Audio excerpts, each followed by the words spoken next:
Good evening to all of you and welcome to all of you in OCIS PCS classes. कैसे हैं आप लोग? Hope so सभी अच्छे होंगे, पढ़ाई भी बहुत बेहतर चल रही होगी। तो आज की हमारी इस सेशन में हम लोगों की टॉपिक है सविनय अवज्ञा आंदोलन। टॉपिक बिल्कुल आप लोग देख रहे हैं, सविनय अवज्ञा आंदोलन, नॉन कोऑपरेशन मूवमेंट। ओके, यह मूवमेंट क्यों हुआ, कैसे इसका विस्तार हुआ, कैसे प्रसार हुआ है, किन नेताओं की मुख्य भूमिका रही, किस तिथि से आरंभ हुआ, भारत के किन किन क्षेत्रों में फैला, इन सभी पर हम लोग एक विस्तृत चर्चा करेंगे। तो सबसे पहले स्टार्ट करते हैं हम लोग कहाँ से कि यह आंदोलन जो है क्यों आरंभ किया गया, आखिर इसके पीछे की क्या पृष्ठभूमि रही।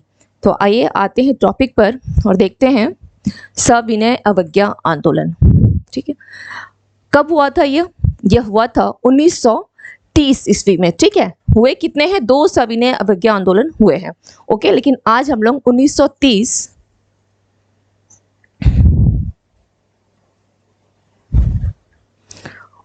यानी 1931, ठीक है, 34 तक एक्चुअली ये चला है, लेकिन हम लोगों को पढ़ना है आज केवल हम लोग प्रथम जो सविनय अवज्ञा आंदोलन हुआ था आज केवल उसे देखेंगे। ठीक है, टॉपिक को अगर एक साथ लेके चलने से क्या होगा, मैं तो पढ़ा दूंगी बट आप लोग क्या है जो उतनी लंबी क्लास में लास्ट मोमेंट तक क्या होता है समझने में मुश्किल हो जाती है ना।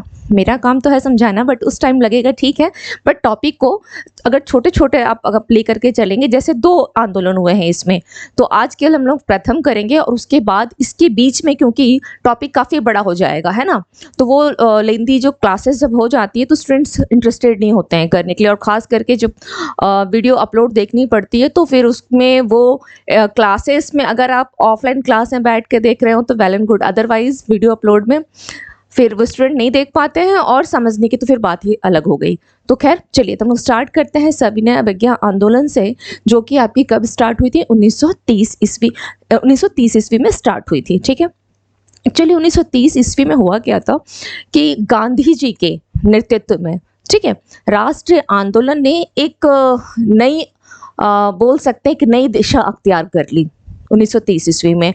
इससे पहले की क्लास में मैं आप लोगों को बता चुकी थी कि असहयोग आंदोलन के दौरान गांधी जी को कितनी साल की 6 साल की सजा हो गई थी। ठीक है, तो गांधी जी राजनीति से बिल्कुल हटे हुए थे। फिर 1928 ईस्वी में पुनः इनका पदार्पण हुआ। 1929 ईस्वी में इनको बोला भी गया था कि जो लाहौर अधिवेशन हुआ है उसकी अध्यक्षता के लिए, बट इन्होंने अपनी जगह जवाहरलाल नेहरू को भेज दिया था। तो अब तक गांधी जी क्या है, एक डायरेक्ट रोल यहाँ तक प्ले नहीं कर रहे थे, लेकिन इस आंदोलन से यानी 1930 ईस्वी से गांधी जी की पुनः बोल सकते हैं कि राष्ट्र आंदोलन में उनकी फिर से आप बोल सकते हैं कि उनकी पुनः एंट्री हो जाती है। ठीक है, तो 1930 ईस्वी से ही गांधी जी के नेतृत्व में राष्ट्रीय आंदोलन ने एक क्या किया, एक नई दिशा अख्तियार कर ली। और इसकी शुरुआत कहाँ से होती है? तो सविनय अवज्ञा आंदोलन और दांडी मार्च से, ओके, या दांडी यात्रा से होती है। ठीक है, अब सबसे पहले हमें ये देखना है कि सविनय अवज्ञा आंदोलन जो आरंभ हुआ, ठीक है, आगे बढ़ने से पहले आरंभ क्यों हुआ, इसके क्या कारण थे, थोड़ा सा उसे हम समझ लेते हैं। ठीक है, तो सबसे पहले यहाँ पर कुछ पॉइंट्स को आप लोग लिख लें कि सविनय अवज्ञा, मैंने आप लोगों को अभी बताया ये किसके द्वारा, महात्मा गांधी जी के दिशा निर्देश में, या उन्होंने नेतृत्व उन्हें नहीं दिया है। ठीक है, तो सबसे पहले इस आंदोलन को जो आरंभ करने के पीछे कारण क्या था? नेहरू रिपोर्ट। ओके, कारण तो विभिन्न होते हैं, विभिन्न कारण थे। भारत की तत्कालीन परिस्थिति थी और सरकार का जो ब्रिटिश सरकार थी उसके रवैया ने भी क्या किया था, गांधी जी को मजबूर कर दिया इस आंदोलन के लिए। तो आखिर क्या क्या वो स्थितियां रही? तो नेहरू रिपोर्ट आई थी। ठीक है, नेहरू रिपोर्ट, इस नेहरू रिपोर्ट से हुआ क्या था कि मुस्लिम लीग असंतुष्ट थे ही, कांग्रेस में भी आपस में क्या होगा, कांग्रेस भी संतुष्ट नहीं हो पाई थी। ठीक है, तो मुस्लिम लीग, कांग्रेस, इनमें भी आपस में मतभेद चल रहा था। इनकी इससे और क्या हुआ, नेहरू रिपोर्ट का जो डोमिनियन स्टेट्स की मांग थी वो मेनली अगर देखा जाए तो डोमिनियन स्टेट्स की मांग जो है वो पूरी नहीं मानी गई, स्वीकार नहीं की गई थी। ठीक है, तो नेहरू रिपोर्ट एक कारण हो गया जो कब आया था? 1928 ईस्वी में, 1928 ईस्वी में नेहरू रिपोर्ट। ओके, किसके द्वारा? किसके द्वारा? मोतीलाल नेहरू के द्वारा। मोतीलाल नेहरू ने इस रिपोर्ट को प्रस्तुत किया था, इसलिए इस रिपोर्ट को क्या बोला गया है? नेहरू रिपोर्ट। ओके, उसके बाद अगर हम देखते हैं तो विश्वव्यापी आर्थिक मंदी भी आई। विश्वव्यापी आर्थिक मंदी जो कब आई? यह आई 1929 में। 1929 मतलब क्योंकि हम लोग सविनय पढ़ रहे हैं और 1929 का आंदोलन है ना सविनय, तो उससे पूर्व में जो भी घटनाएं हुई थी रिसेंटली, जो तात्कालिक परिस्थिति हो गई, क्या क्या कारण हो गए, तो उसमें नेहरू रिपोर्ट हो गया। ठीक है, अब विश्वव्यापी आर्थिक मंदी। अब विश्वव्यापी आर्थिक मंदी तो आप लोग इतिहास को, अगर पूरे इतिहास को आप देखेंगे तो आप जानते हैं कि अगर जब भी मंदी आई है तो उसकी जो एक बोल सकते हैं उसकी मार या उसकी झेल अगर सबसे सहा है तो किसने सहा है? भारतीयों ने, भारत के किसानों ने। ठीक है, भारत के किसानों ने। और किसानों के साथ साथ फिर क्या होती है? आम जनता भी परेशान होती है। क्या होगा? उत्पादन कम हो जाएगा। उत्पादन कम होगा तो जो वस्तुएं हैं वो महंगी हो जाएगी, तो इसका भार किस पे पड़ता है? भारतीयों पे पड़ता है। तो ये एक कारण हो गया विश्वव्यापी आर्थिक मंदी। ठीक है, फिर भारत की कुछ विप्लवकारी, भारत की विप्लवकारी स्थिति। ओके, भारत की विप्लवकारी स्थिति जैसे इसी समय क्या होता है? मेरठ षड्यंत्र कांड। ओके, जैसे आप लिख सकते हैं मेरठ षड्यंत्र कांड। ओके, मेरठ षड्यंत्र कांड होता है, या लाहौर षड्यंत्र कांड। ठीक है, लाहौर। ठीक है, लाहौर षड्यंत्र कांड। और इन सब कांड से होता क्या है कि यहाँ पर हिंसा की स्थिति उत्पन्न हो जाती है। विप्लव में मतलब क्या होता है? एक हिंसा ही तो होगा। विप्लव का अगर दूसरा रूप आप देखेंगे तो विप्लव से क्या होगा? हिंसा की स्थिति उत्पन्न हो जाती। तो गांधी जी को लगा कि ये जो स्थिति है हिंसा वाली, अधिक भयावह ना हो जाए, तो क्यों ना ऐसा किया जाए कि सविनय अवज्ञा आंदोलन को स्टार्ट कर देते, ताकि सभी का ध्यान क्या होगा? किसकी तरफ चला जाएगा? तो इस आंदोलन की तरफ मूव हो जाएगा। तो अपने आप यहाँ पे हिंसा की जो स्थिति है वो समाप्त हो जाएगी। क्यों? क्योंकि गांधी जी तो अहिंसक थे, है ना। ठीक है, ये कुछ स्थितियां हैं बस समझने के लिए कि आखिर सविनय से पहले ऐसा क्या क्या हुआ जो सविनय आंदोलन जो है, सविनय अवज्ञा आंदोलन आरंभ हो गया। उससे पहले क्या क्या हुआ था? हुआ तो बहुत कुछ था। ठीक है, अगर पूरे इसको देखेंगे तो साइमन कमीशन जो 1927 में आई थी, उसमें एक 27 में गठन हुआ था, 1928 में आई थी, उसमें एक भी भारतीय नहीं थे, है ना। एक भी भारतीय नहीं थे, सभी के सभी ब्रिटिश उसमें भी थे। ये भी अपने रिपोर्ट जब कब पेश की, ये तो खैर बाद में, रिपोर्ट तो इसने बाद में दिया है, लेकिन जब आई थी तो उसमें एक भी भारतीय नहीं थे। तो ये भी एक कारण हो गया। नेहरू रिपोर्ट आई, उसमें डोमिनियन स्टेट्स की मांग की गई, तो वो भी स्वीकार नहीं किया गया। ठीक है, ये हो गया। फिर विश्वव्यापी आर्थिक मंदी 1929 में आ जाती है। इसके भी मार कौन झेले हैं? तो भारतीय ही झेले हैं। और भारत की जो विप्लवकारी स्थिति रही, तो महात्मा गांधी को लगा कि नहीं, कुछ कुछ ऐसा हो सकता है कि क्या हिंसा की स्थिति से अच्छा है कि अहिंसक थे, क्यों ना इनको इस तरफ मूव किया जाए। ठीक है, अब और क्या हो सकता है? तो कांग्रेस का लाहौर अधिवेशन भी हुआ था, है ना। कांग्रेस का लाहौर अधिवेशन, इसमें एक चीज ध्यान रखिएगा कि इस लाहौर अधिवेशन की अध्यक्षता जो है वो जवाहरलाल नेहरू किए थे, लेकिन ये उनको अध्यक्षता किसने सौंपा था? तो गांधी जी ही उनको अध्यक्षता सौंप, कहा तो इनको गया था कि आपके नेतृत्व में यह, आपका नेतृत्व यहाँ होना चाहिए, आपका अध्यक्षता होना चाहिए, लेकिन उन्होंने नेहरू जी को भेज दिया था। ठीक है, तो कांग्रेस का लाहौर अधिवेशन,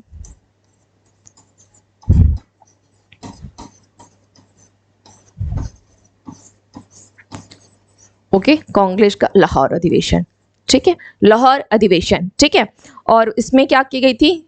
यहाँ मैं यहाँ लिख दे रही हूँ। ठीक है, प्लस इसमें क्या की गई थी? पूर्ण स्वराज की मांग। यहाँ लिख दे रही हूँ, कहीं ज्यादा समझने मुश्किल तो नहीं होगी। पूर्ण स्वराज की मांग की गई थी, पूर्ण स्वराज की मांग। एक्चुअली जब नेहरू रिपोर्ट में ही डोमिनियन स्टेट्स की मांग की गई थी ना, डोमिनियन स्टेट्स की मांग की गई थी, तो उसी समय जो वामपंथी कौन थे? नेहरू जी थे, सुभाष चंद्र बोस थे। ये लोग तभी विरोध किए थे कि यह मांगने की क्या जरूरत थी, इनको क्या चाहिए था? पूर्ण स्वराज चाहिए था, यानी जो स्वाधीनता है, स्वतंत्रता है, वो पूर्ण रूपेण चाहिए था। तो ये लोग, उनका विरोध तभी हो गया था। लेकिन ये अलग बात है कि ब्रिटिश गवर्नमेंट भी इस चीज को एक्सेप्ट नहीं की। ठीक है, तो इनकी मांग क्या हो गई? 1929 में पूर्ण स्वराज की डायरेक्ट इन लोगों ने मांग किया था। ओके, अब लाहौर अधिवेशन, लाहौर किस नदी के तट पर है? तो यह रावी नदी के तट पर है। इसको ध्यान रखिएगा, लाहौर जो है यह रावी नदी के तट पर है। ठीक है, रावी नदी के तट पर,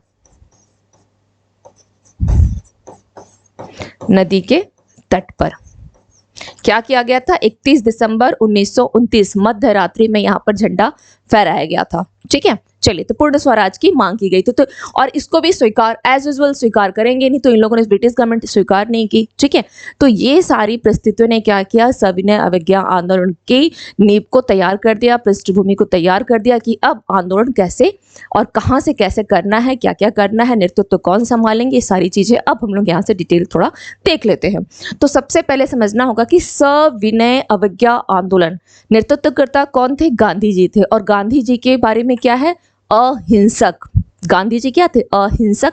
ठीक है, तो सविनय का मतलब होता है, इसका अर्थ होता है कि विनम्रता पूर्वक, विनय पूर्वक, अहिंसात्मक रूप से सरकार का सहयोग नहीं करना। ऐसा नहीं है कि कहीं कोई हिंसा कर रहा है, कोई हिंसा नहीं होगी। चुपचाप शांति से ये क्या करेंगे? अपनी बातों को सरकार के सामने रखना है और सरकार को मानने के लिए बाध्य करना है। ठीक है, सविनय, सविनय मतलब क्या होता है? हाथ जोड़कर, विनम्रता पूर्वक, सविनय अवज्ञा, आपकी बात को नहीं मानना है। आंदोलन वही हो गया। ठीक है, इसका प्रारंभ कहां से हुआ? किसने किया? गांधी जी ने किया, यानी नेतृत्वकर्ता गांधी जी थे। ठीक है, अब हम लोग आते हैं नेक्स्ट स्लाइड पे। गांधी जी ने क्या किया? उनकी जो गांधी जी का पत्र कौन सा है? Young India. एग्जाम में पूछता भी, आपके प्रीलिम्स में पूछता भी है, गांधी जी का कौन सा है? Young India. बहुत सारे हैं लेकिन उनमें से एक क्या है? यंग इंडिया भी है। ठीक है, यंग इंडिया।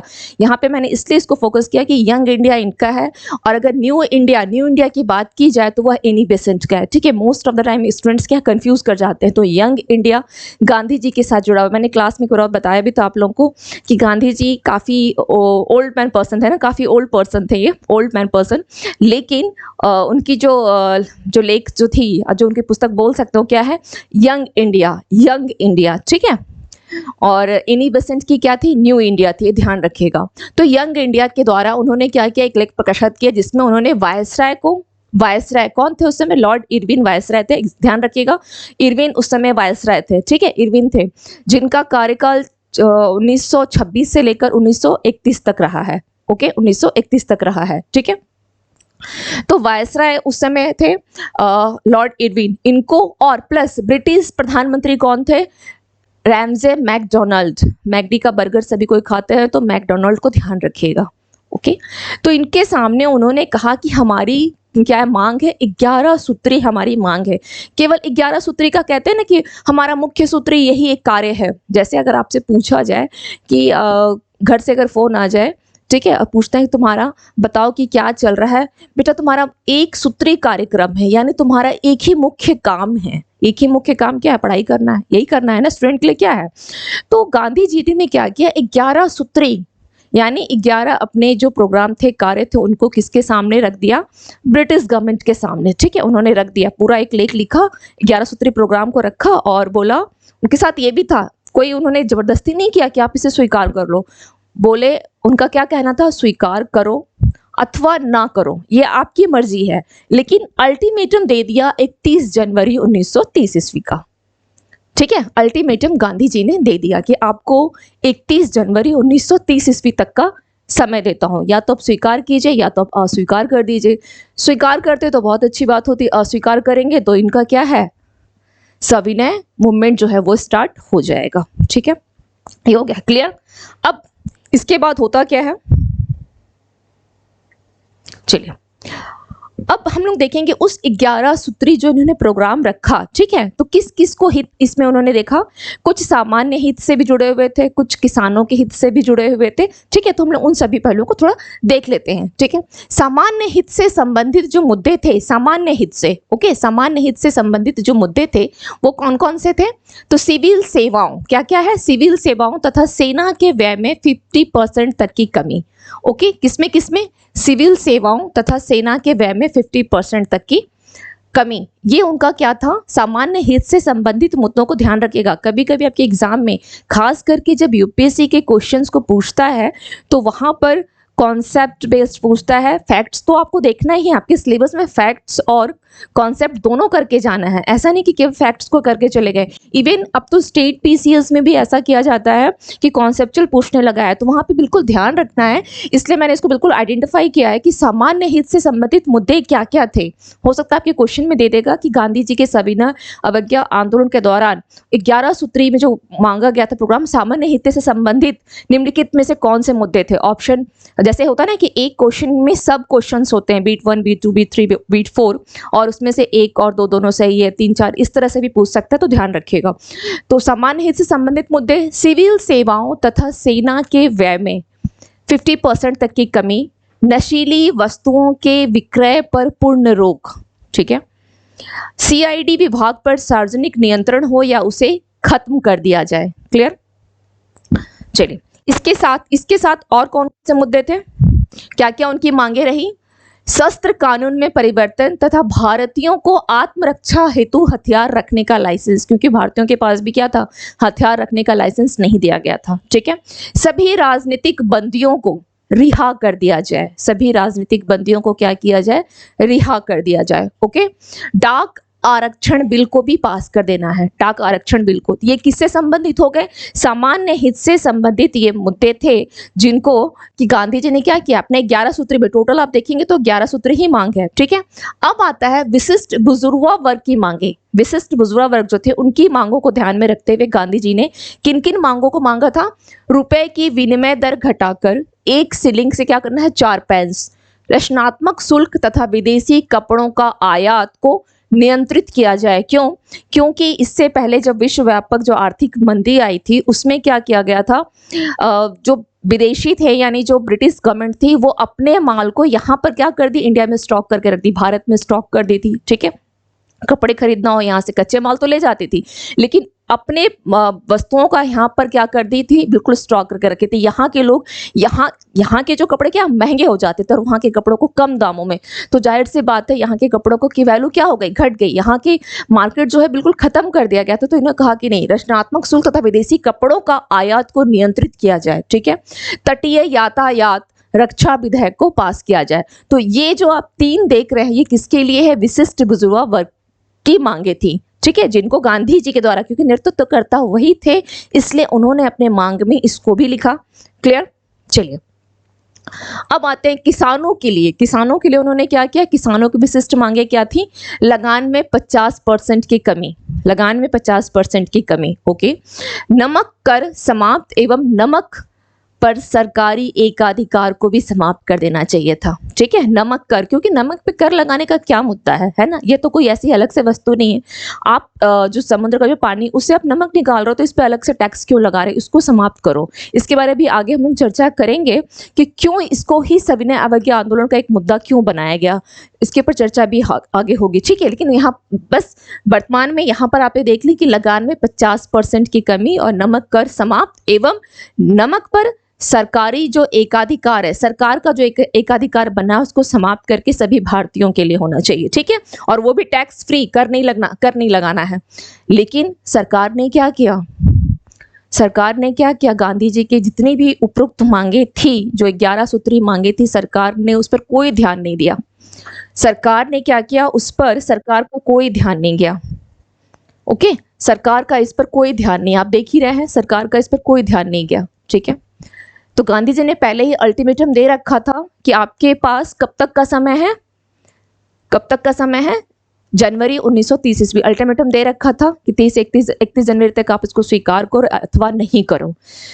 तो ब्रिटिश गवर्नमेंट को लगा कि ठीक है, गांधी जी क्या कर लेंगे और कुछ नहीं हो सकता है, तो इन लोगों ने भी, ब्रिटिश सरकार जो है इनके ऊपर, इनकी मांगों पर कोई ध्यान नहीं देती है, कोई सकारात्मक रवैया नहीं अपनाती है।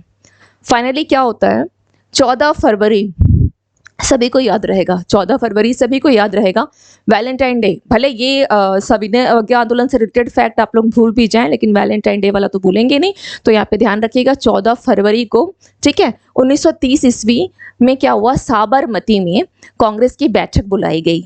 ठीक है, जब देखा कि अरे ये तो हमारी मांगों को नहीं सुने हैं ब्रिटिश गवर्नमेंट, तो क्या किया जाए, तो इन लोगों ने एक बैठक बुला लिया, एक मीटिंग बुला लिया। कहाँ पर? साबरमती आश्रम, जिसकी स्थापना कब हुई है? 1916 ईस्वी में हुई थी। ठीक है, इसकी स्थापना कब हुई है? 1916 ईस्वी में।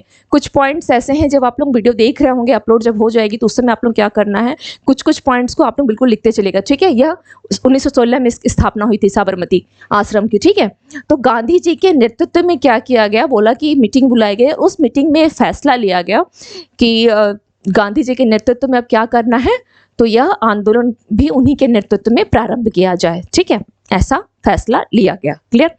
अब फैसला तो ये हो गया, लेकिन जब आप आंदोलन चलाओगे तो उसके पीछे क्या कॉज दोगे, क्या एक जो है एक महत्वपूर्ण मुद्दा, जैसे सपोज कोई भी आंदोलन चलती है, ठीक है, कोई भी आंदोलन, अगर कुछ स्टूडेंट्स भी देखते होंगे कि कहीं कहीं कुछ आंदोलन हो जाती है, ठीक है, कहीं कहीं कुछ आंदोलन चलाई जाती है।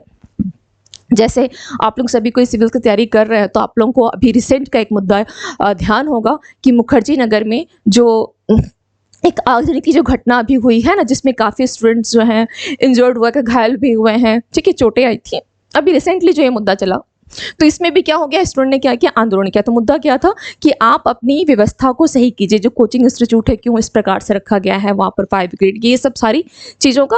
तो ये आंदोलन के पीछे क्या होता है, एक मुख्य मुद्दा को लेकर के चलना है। तो यहाँ पे इन लोगों ने कहा कि अब हमारे भी आंदोलन का सविनय तो करना है, विनम्रता पूर्वक ही कुछ करना है, ठीक है, लेकिन मुद्दा क्या होगा, ऐसा कौन सा मुद्दा रखा जाए जिसमें कि इनको क्या है, सभी का सपोर्ट चाहिए था। ऑलरेडी वामपंथी सपोर्ट मिलेगा, ठीक है, कि मेरठ संकांड हुआ है तो जो क्रांतिकारी है उनका भी, आतंकवादी सभी का सपोर्ट मिलेगा, लेकिन उसके बावजूद भी कुछ तबके ऐसे हैं, जैसे महिलाएं हो गई, किसान हो गए, ठीक है, तो हमें क्या है, सबका सपोर्ट चाहिए, आंदोलन को बढ़ाना है।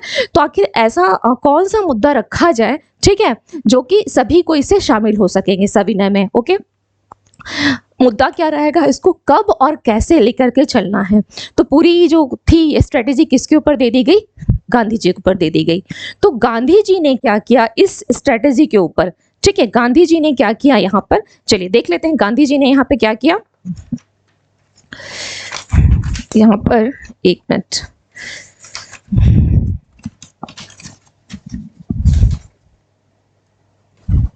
ये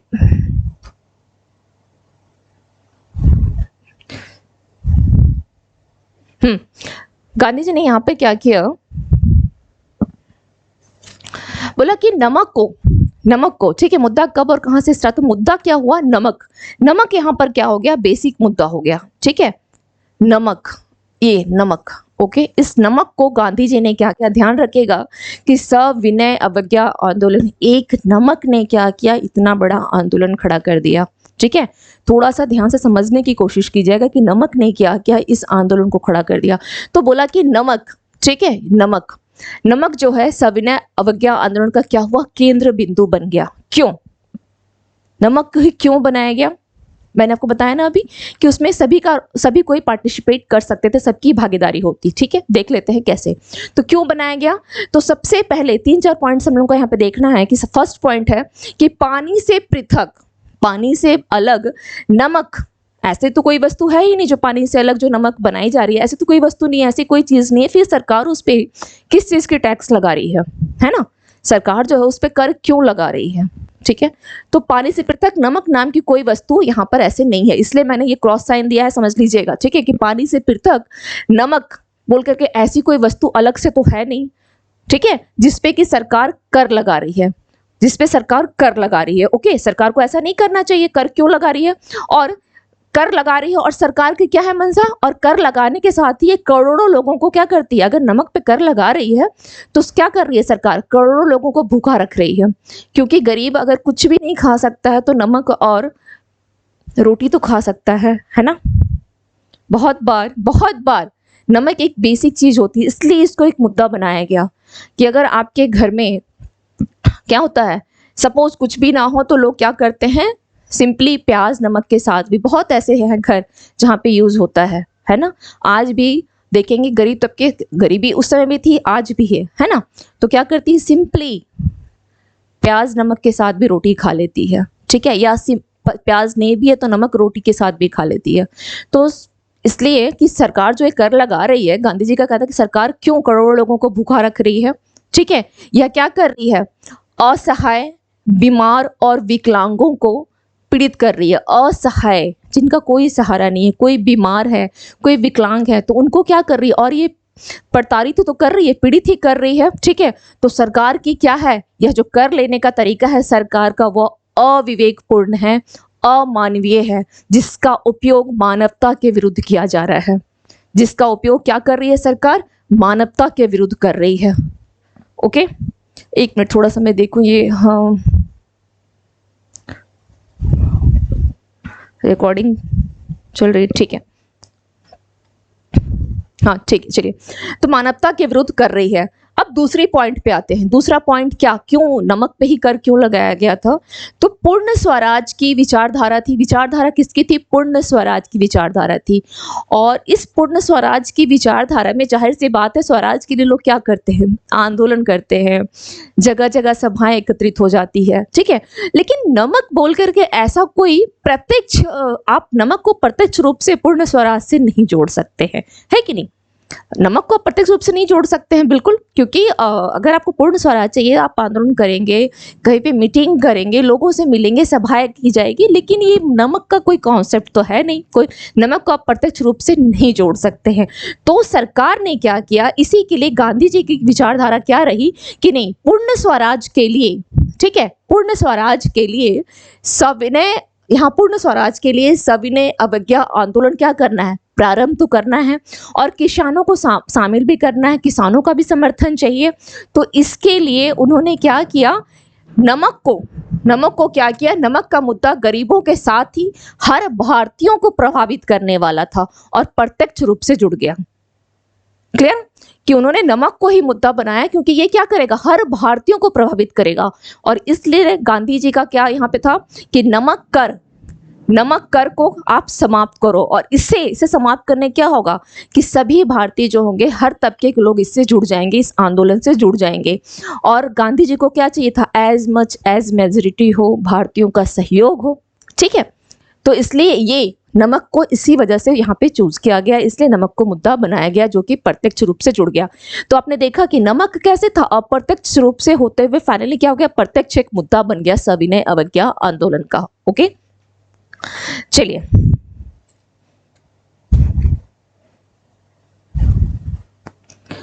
अब हम लोग आते हैं, हाँ ये तो हो गई मुद्दा। अब मुद्दा हम लोगों ने देख लिया नमक को लेकर के था, अब इसे कब और कैसे शुरू की जाए, ठीक है, आंदोलन को।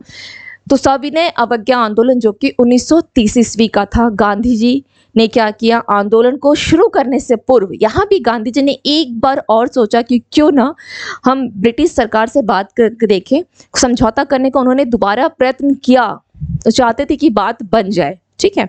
लेकिन बात क्या होती है, नहीं बन पाती। जो लॉर्ड इरविन है, लॉर्ड इरविन को इन्होंने क्या किया, 2 मार्च 1930 को पत्र लिखा आंदोलन को आरंभ करने से पहले। सोचिए इन्होंने पहले क्या किया, 31 जनवरी तक इन्होंने वार्न कर दिया था कि या तो आप सुन लो हमारी 11 सूत्री जो मांग है, अदरवाइज हम ऐसा करेंगे। लेकिन उसके बावजूद भी दोबारा इन्होंने फिर से कोशिश किया कि नहीं, आंदोलन को स्टार्ट करने से पहले क्यों ना इरविन को एक बार और देख लेते हैं, बातचीत करके पत्र लिख के भेजते हैं, क्या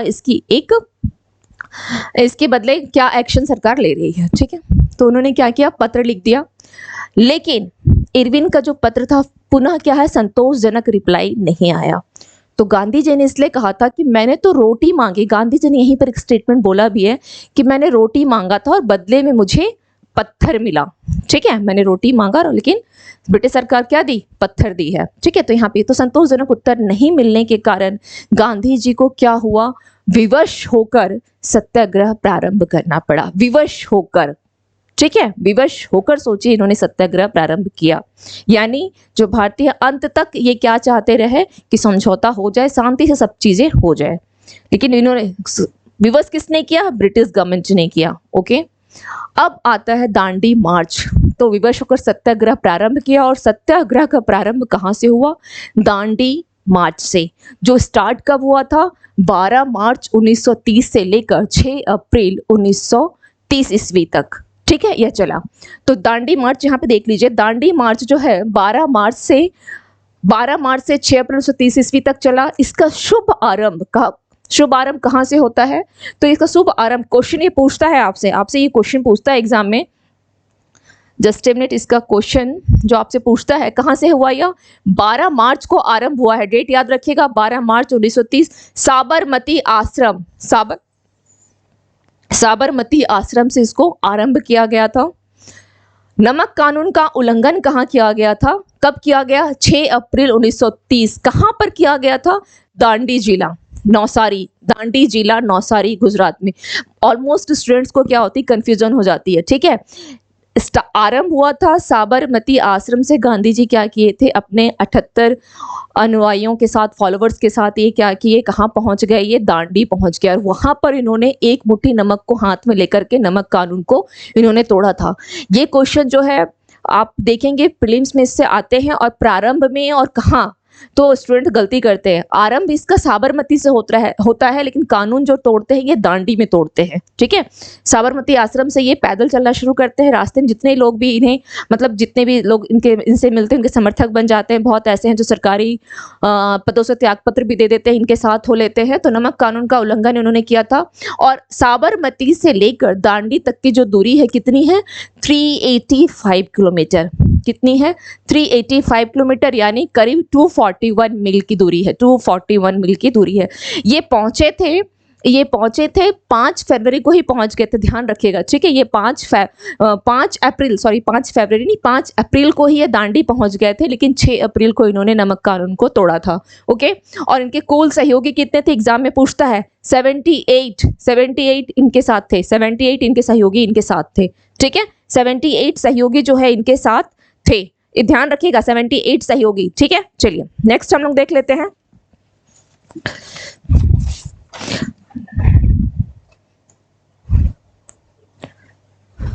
हाँ, अब यहाँ पे ये देखना है कि ये तो चलिए कि आरंभ हो गया, किन किन क्षेत्रों में हुआ था, थोड़ा सा आप इमेज से देख लें, ठीक है। थोड़ा सा आप इमेज से समझ लें कि किन किन क्षेत्रों को इस आंदोलन ने प्रभावित किया था।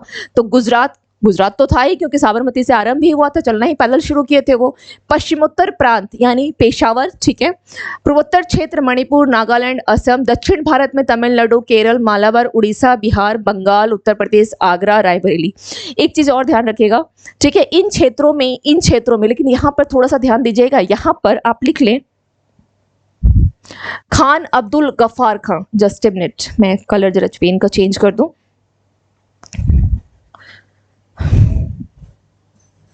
खान अब्दुल गफ्फार खान, ठीक है।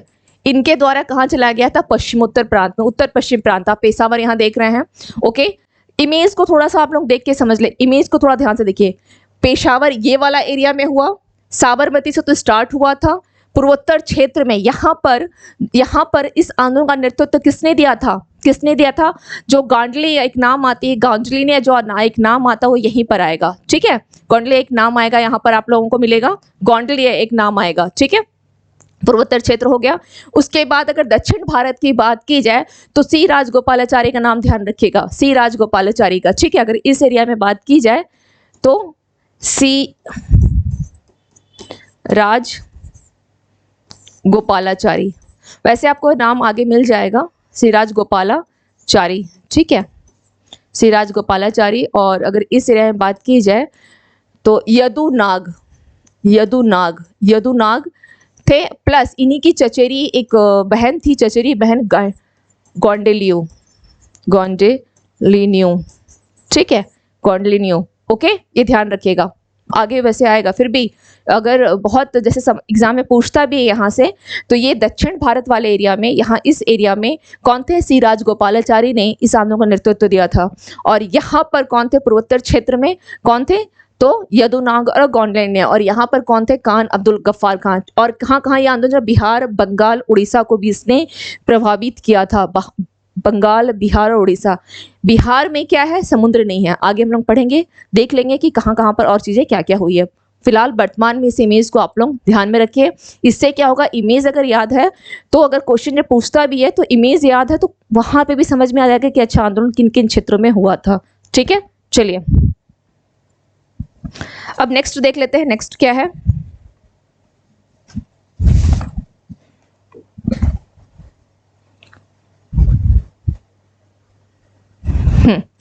उसके बाद 6 अप्रैल के बाद अब क्या हो गया, इस आंदोलन की जो है कार्यक्रम की घोषणा की गई। ये तो आरंभ हो गया। नमक कानून को गांधी जी ने हाथ में लिया और कानून को भंग कर दिया, नमक को लेकर के कानून को भंग कर दिया।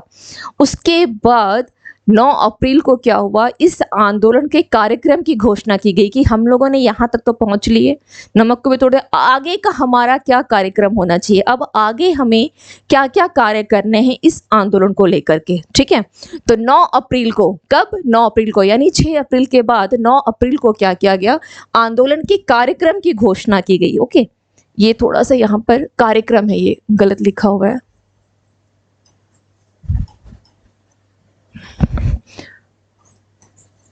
कार्यक्रम, ओके, कार्यक्रम है ये, कार्यक्रम की घोषणा की गई, यानी प्रोग्राम का, इतना तो समझ में आता ही है। तो क्या क्या प्रोग्राम रखा गया कि गांव-गांव में नमक कानून को तोड़ा जाए। ठीक है, नमक कानून को तोड़ा जाए। छात्र जो है सरकारी विद्यालय व कर्मचारी जो है दफ्तरों को छोड़ दे, कर्मचारी जो है दफ्तरों और सारी चीजों को शांति से करना है, ऐसा नहीं कि कहीं पे कोई हिंसा वाली प्रवृत्ति कुछ नहीं होनी चाहिए। विदेशी वस्त्रों को जलाया जाए, सरकार को कर न दिया जाए। ठीक है, नारियां यानी जो फीमेल हैं, औरतें हैं, वो क्या करें, शराब, अफीम व विदेशी वस्त्रों की दुकानों का घेराव कर ले। ठीक है, तो ये जो कार्यक्रम रखे गए, ये कार्यक्रम रखे गए, ये कार्यक्रम रखे गए। ओके, जब इस कार्यक्रम ने क्या किया, जोर पकड़ लिया, कार्यक्रम ने जोर पकड़ा, तो सरकार ने क्या किया, सरकार एज यूजुअल क्या करती थी, दमन चक्र का सहारा लेती थी। दमन चक्र, फटाफट क्या करो, गिरफ्तार करो, है ना। दमन चक्र का कार्यक्रम जैसे ही आगे बढ़ा, सरकार ने तुरंत दमन चक्र का सहारा लिया और गिरफ्तारी शुरू कर दी। तो क्या किया गया, जवाहरलाल नेहरू को कब, 14 अप्रैल 1930 ईस्वी को इनको गिरफ्तार, ये वर्ड थोड़ा मिस्टेक है, करेक्शन यहाँ कर लें, 1 मिनट, इनको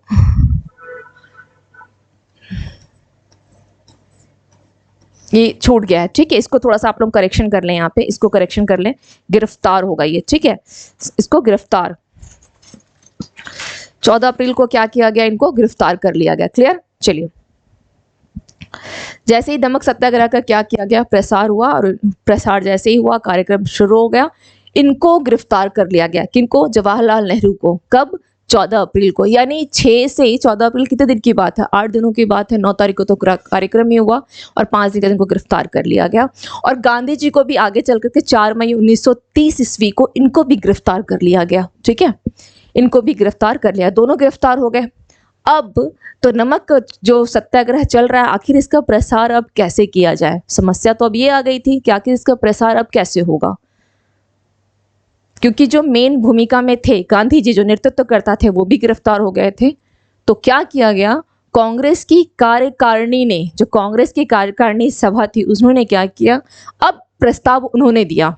ठीक है, अब उनका प्रस्ताव आया कि नहीं, जब ये नेता गिरफ्तार हो गए हैं तो हमें क्या करना है, हमें कुछ प्रस्ताव के साथ आगे बढ़ना है। इनका प्रस्ताव क्या आया, इनका क्या प्रस्ताव आया, रैयतवाड़ी क्षेत्रों में लगान न दे। रैयतवाड़ी, रैयत का मतलब क्या होता है, किसान, किसान। ठीक है, तो रैयतवाड़ी जो क्षेत्र है वहां पर लगान न दे, यानी किसान जो है वो लगान न दे।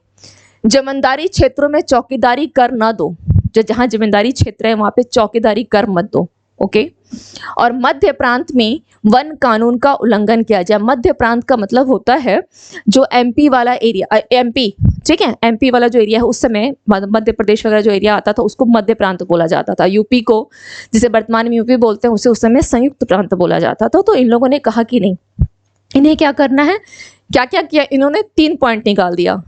किसान आप लगान मत दो, जो जमींदारी वाली जो क्षेत्र है वहां पर चौकीदारी कर ना दो, और मध्य प्रांत में जो वन कानून है उसका उल्लंघन, वन कानून का उल्लंघन किया जाए। इन लोगों ने प्रतिबंधित कर दिया था, वन कानून को भी इन लोगों ने, ब्रिटिश सरकार ने क्या किया था, प्रतिबंधित कर रखा था। ठीक है, तो अब यहाँ देख लेते हैं, ये तो हो गई कांग्रेस कार्यकारिणी का जो प्रस्ताव था, लेकिन यह आंदोलन का प्रसार कहाँ कहाँ हुआ था, पश्चिम उत्तर प्रांत में हो रखा था।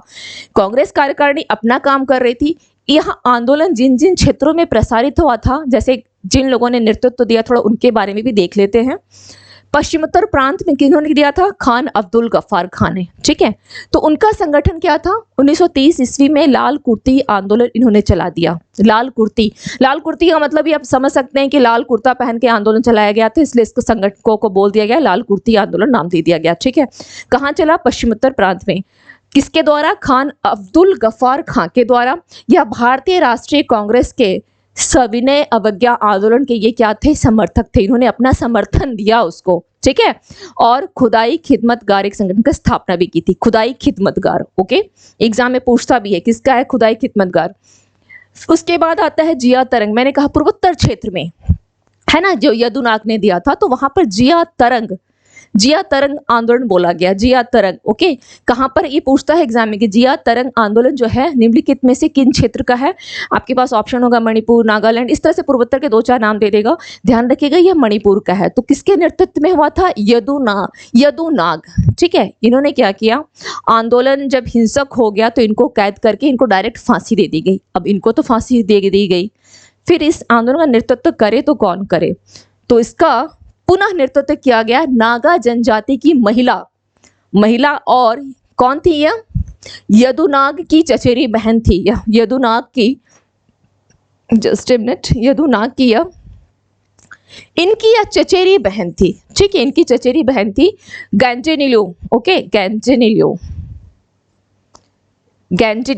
ओके, इनकी चचेरी बहन थी। गैंडुलो की उपाधि नेहरू जी के द्वारा दिया गया है। नेहरू जी ने इनको ये नाम दिया था गैंडुलो। और कहा भी था कि एक्चुअली इनकी साहस को देखते हुए, आंदोलन के प्रसार को देखते हुए नेहरू जी ने कहा था कि इनको इतिहास में हमेशा याद रखा जाएगा। और ये बात सही है कि इनको इतिहास में सदैव याद रखा जाएगा, ठीक है। चलिए, तो गांधी ने क्या किया था? इस आंदोलन को नेतृत्व दिया। तो वहाँ की जो जिया तरंग एक लोकल टर्म है, ठीक है। तो वहाँ की क्षेत्रीय जनजाति ने इसको क्या कह दिया? जिया तरंग कह दिया, ठीक है। जिया तरंग आंदोलन नाम दे दिया, तो इसलिए इसका नाम जिया तरंग बोला जाता है इस आंदोलन को, ओके। लोकल टर्म है वहां का। अब आगे देखते हैं। अब आता है धरासना कांड, ठीक है। ये काफी इंपॉर्टेंट है, धरासना कांड। सविनय अवज्ञा आंदोलन का जो धरासना कांड था, ये काफी इंपॉर्टेंट है। अब क्या होता है कि गांधी जी की तो गिरफ्तारी हो जाती है। तो गांधी जी की गिरफ्तारी के बाद, क्योंकि उनकी गिरफ्तारी 4 मई 1930 को हो चुकी है, तो उनकी गिरफ्तारी के बाद इस आंदोलन को नेतृत्व देने कौन आते हैं? अब्बास तैयब जी, ठीक है। उनकी भी गिरफ्तारी हो गई। तो आखिर अब इस आंदोलन को कैसे चलाया जाए? तो यहाँ पर कौन आती हैं? सरोजनी नायडू, इमाम हसन और मणिलाल। मणिलाल कौन है? मणिलाल गांधी जी के पुत्र हैं, मणिलाल, ठीक है। गांधी जी के पुत्र हैं मणिलाल, गांधी जी के पुत्र हैं। जब नोट्स आप लोग बनाए तो वहां पे कुछ कुछ वर्ड्स को आप लोग मेंशन करते जाएंगे कि गांधी जी के पुत्र हैं मणिलाल, ओके। गांधी जी के ये पुत्र हैं मणिलाल, ठीक है। चलिए,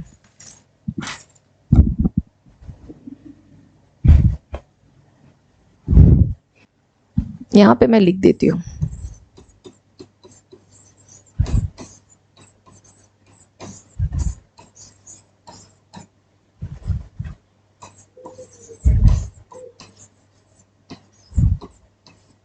मणिलाल कौन है? गांधी जी के पुत्र हैं, ठीक है। इन लोगों ने क्या किया? यहां पर नेतृत्व संभाला, ठीक है। इन लोगों ने नेतृत्व संभाल लिया। वीडियो रुक तो नहीं रही है? नहीं, ठीक है। चलिए, तो इन लोगों ने नेतृत्व को संभाल लिया, ठीक है। लेकिन सरकार ने यहां पर इतना अपना एक विभत्स रूप बोल सकते दिखाया कि यहाँ पर उन्होंने दमन चक्र चलाकर, ठीक है। सरकार ने यहाँ क्या किया था? यहाँ का दमन चक्र इसलिए यहाँ पे ज़्यादा इतना मतलब इतिहास में जो है धरासना कांड इसलिए इतना इंपॉर्टेंट हो गया क्योंकि यहाँ पर जो आंदोलनकारी थे उनकी संख्या लगभग 2000 थी। तो जहाँ संख्या ज़्यादा होगी वहाँ पर बोला जाएगा तो दमन जो दमन चक्र चलाया गया उसमें उतने ही लोग की घायलों की संख्या भी तो अधिक होगी, मृत्यु दर भी अधिक होगा। तो यहाँ पर ये घटनाक्रम, ये इतिहास में क्या क्या गया, इसको जो बोला जाता है कि एक बहुत इंपॉर्टेंट है धरासना कांड, वो इसी वजह से। यहाँ पे करीब 2000 लोग एकत्रित हुए थे, ठीक है। धरासना कांड में 2000 लोग इस धरासना में एकत्रित हुए थे। तो यहाँ पर सरकार ने क्या किया? दबाने के लिए उग्र रूप, यहाँ पे बोल सकते हैं कि सरकार ने इस धरासना कांड में क्या किया था? इसे सरकार ने इसे दबाने के लिए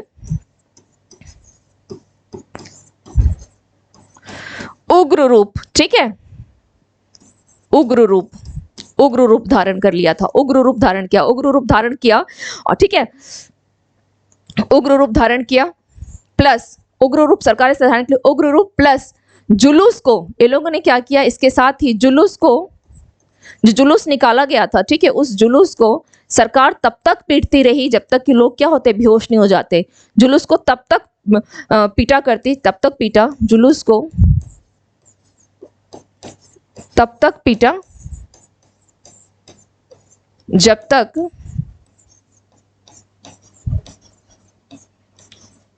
वे बेहोश बेहोश बेहोश नहीं हो जाते, ठीक है, ओके। यहां तक कि वहां पर करीब 200 समथिंग रेशो था, जो आंकड़ा था उसमें डेथ भी हुई थी और घायलों की तो अनगिनत संख्या थी, ठीक है, घायलों की संख्या भी अनगिनत थी इस यहाँ पर, इसी वजह से, ठीक है, इसमें। और यहाँ पर इस कांड में करीब करीब अप्रोक्स, एक रफली बता रही हूँ, ठीक है, अप्रोक्स यहाँ पर 2000 लोग एकत्रित हुए थे, एकत्रित, ओके, एकत्रित लोग। तो इसलिए यहाँ की जो घटना है वो भी काफी बड़ी है। और इसी घटना को देखने के बाद जो अमेरिकी पत्रकार हैं, कौन है अमेरिकी पत्रकार, वेब मिलर, ठीक है, अमेरिकी पत्रकार वेब मिलर ने यहाँ पर लिखा भी था कि संवाददाता के रूप में पिछले 18 वर्ष में असंख्य विद्रोह एवं दंगे मैंने देखे हैं, लेकिन धरासना जैसी भयावह दृश्य मैंने अपने जीवन में कभी नहीं देखा, ठीक है। इसी घटना को देख करके पत्रकार वेब मिलर ने ये कहा था, ओके। चलिए, तो ये हो गई धरासना कांड। अब यहाँ पर देख लेते हैं कि दक्षिण भारत में, ये तो हम लोगों ने देख लिया, पश्चिमोत्तर भारत का देख लिया और पूर्वोत्तर भारत का देख लिया, अब दक्षिण भारत में देख लेते हैं। तो दक्षिण भारत के कौन कौन से एरिया हैं, तमिलनाडु है, केरल है। तो दक्षिण भारत में ध्यान रखिएगा, आंदोलन का नेतृत्व तो किसने दिया था, सी राजगोपालाचारी ने, ठीक है। ये तृष्णापल्ली से वेदारण्य तक यात्रा किए थे, तृष्णापल्ली से वेदारण्य तक यात्रा किए थे। और केरल में कौन थे, के कलप्पन प्लस टीके माधवन, के कलप्पन और टीके माधवन, जो कालीकट से पैनूर तक, पैनूर कहीं पे पैनूर भी मिलेगा, पैनूर भी लिखा मिलेगा, ठीक है। तो या और आंध्र प्रदेश में किसने दिया था, तमिलनाडु, केरल, आंध्र प्रदेश, ये आंध्र प्रदेश, ठीक है, आंध्र प्रदेश में महिलाओं ने नेतृत्व दिया था। कर्नाटक में भी हुआ था। यानी दक्षिण भारत का अगर आप देखते हैं तो तमिलनाडु हो गया, आंध्र प्रदेश हो गया, कर्नाटका हो गया, केरल हो गया, इन सभी क्षेत्रों में। और ठीक है, अगर मुख्यतः बोला जाए ना तो ध्यान रखिएगा सी राजगोपालाचारी का नाम, मुख्यतः में अगर ध्यान दे दीजिएगा, ठीक है। बाकी अगर इस बिल्कुल स्पेसिफिक करके पूछा, जैसे केरल का पूछ ले तो के कलप्पन, टीके माधवन, आंध्र प्रदेश में महिलाओं ने दिया था, ठीक है, ओके। चलिए, तो इस तरह से ध्यान रखिएगा। हाँ, अब हम लोग देख लेते हैं बिहार में, बिहार, बंगाल, और क्योंकि मैप में मैंने दिखाया था कि किन क्षेत्रों में बिहार, बंगाल, उड़ीसा में भी है। तो बिहार में क्या है, समुद्र नहीं है, ठीक है। तो बिहार का काफी चर्चित रहा चौकीदार कर, और ये किन क्षेत्रों में था, तो मुंगेर, सारण, भागलपुर। तो चौकीदार कर को न क्या बोला गया था, कांग्रेस की कार्यकारिणी समिति ने क्या कहा था कि जमींदारी वाली क्षेत्र में चौकीदार कर अदा करने की जरूरत नहीं है, चौकीदार कर को अदा करने की जरूरत नहीं है, ठीक है। तो इन्होंने क्या किया, समुद्र तो है नहीं वहां पर, तो नमक कर को तो ये लोग, नमक कर कहाँ से होता, नहीं होता, तो इन लोगों ने कहा कि नहीं, चौकीदार कर को यहाँ पे बंद करो। फिर यूपी में, अगर उत्तर प्रदेश की बात की जाए तो जो कि उस समय संयुक्त प्रांत कहलाता था, तो आगरा, रायबरेली में भी यहाँ पे भी बोला कि कर ना दो, लगान ना दो, ठीक है। चलिए, फिर महाराष्ट्र, कर्नाटका और मध्य प्रांत की बात आती तो यहाँ पे क्या किया गया था, वन नियमों का उल्लंघन किया गया था। वन नियम को मैंने आपको कहा ही था कि क्या किया गया, प्रतिबंधित कर दिया गया था, प्रतिबंधित, कि आप वहां से पशु को चरा नहीं सकते हो, लकड़ी नहीं काट सकते हो, वन उत्पाद को एकत्रित नहीं कर सकते हो। और ये तो वहां के लोगों की क्या थी, जीविका का सहारा था। तो इन लोगों ने उस नियम को, जो वहां के थे मध्य प्रांत के वासी जो थे, उन्होंने क्या किया, इस जो नियम ब्रिटिश सरकार बना रखी थी उसका उल्लंघन किया, इस प्रतिबंधन को तोड़ा और पशुओं को चराना भी आरंभ कर दिया, लकड़ी काटना भी प्रारंभ कर दिया और वन उत्पाद को एकत्रित करना भी आरंभ कर दिया, ठीक है। तो इस तरह से इन लोगों ने क्या किया, सविनय अवज्ञा आंदोलन को क्या किया, अपना समर्थन दिया। अब यहाँ पर आपके एग्जाम में क्वेश्चन पूछता है कि थोड़ा सा कि सविनय अवज्ञा आंदोलन में निम्नलिखित में से किसकी भूमिका रही है। तो याद रखिएगा, यहाँ पर मैंने एक लाइन में कर दिया है, महिलाएं की भूमिका थी ना, क्योंकि उन लोगों ने शराब दुकान के बाहर धरना प्रदर्शन वगैरह किया है। छात्र भी इसमें अपना सपोर्ट दिए हैं, लेकिन मुसलमान इसमें नगण्य रहे, उनकी भूमिका नगण्य रही। ठीक है, व्यापारी एवं छोटे व्यवसाय भी सपोर्ट किए हैं, किसान भी किए हैं और मजदूर भी किए हैं। ओके, एंड फाइनली क्या होता है, सरकार ने क्या किया, इस सक्रिय सविनय अवज्ञा आंदोलन को दबाने के लिए क्या किया, क्रूर रूप धारण कर लिया, दमन चक्र का सहारा लिया।